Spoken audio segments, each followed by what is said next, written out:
90 দিন নয়, 60 দিনের মধ্যেই বিসিবি নির্বাচন দেবেন তামিম ইকবাল। বিসিসিআই এর সাথে সম্পর্ক আরও উন্নত করতে একটা সিরিজ আয়োজন করতে চান। এছাড়া তামিমের দাবি, ইন্ডিয়ার জন্য সবসময় বাংলাদেশ নিরাপদ। আগেও ভয় ছিল না, বরং ইন্ডিয়া বাংলাদেশে আসলে কানায় কানায় ভর্তি থাকে দর্শক।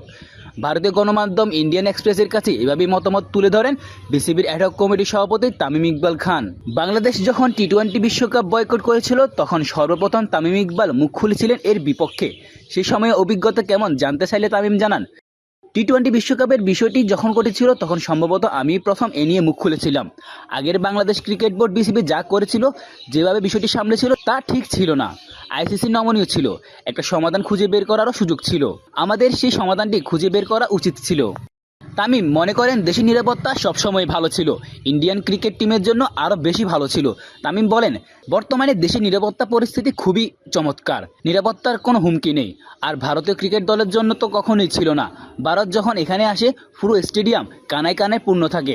মানুষ এই লড়াইটা পছন্দ করে। ব্যক্তিগতভাবে আমি মনে করি না বিসিবি ও বিসিসিআই এর মধ্যে এখন আর কোনো সমস্যা আছে। এখানে একটি সিরিজ আয়োজন করা হবে, সামনে এগিয়ে যাওয়ার দারুণ এক পদক্ষেপ।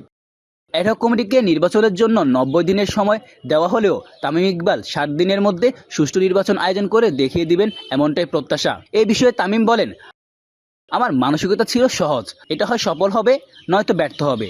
আমি সেই ব্যর্থতার জন্য প্রস্তুত, কারণ অন্তত আমি ভালোর জন্যই চেষ্টা করছি। আমাকে নির্বাচন করার জন্য 90 দিনের সময় দেওয়া হয়েছিল।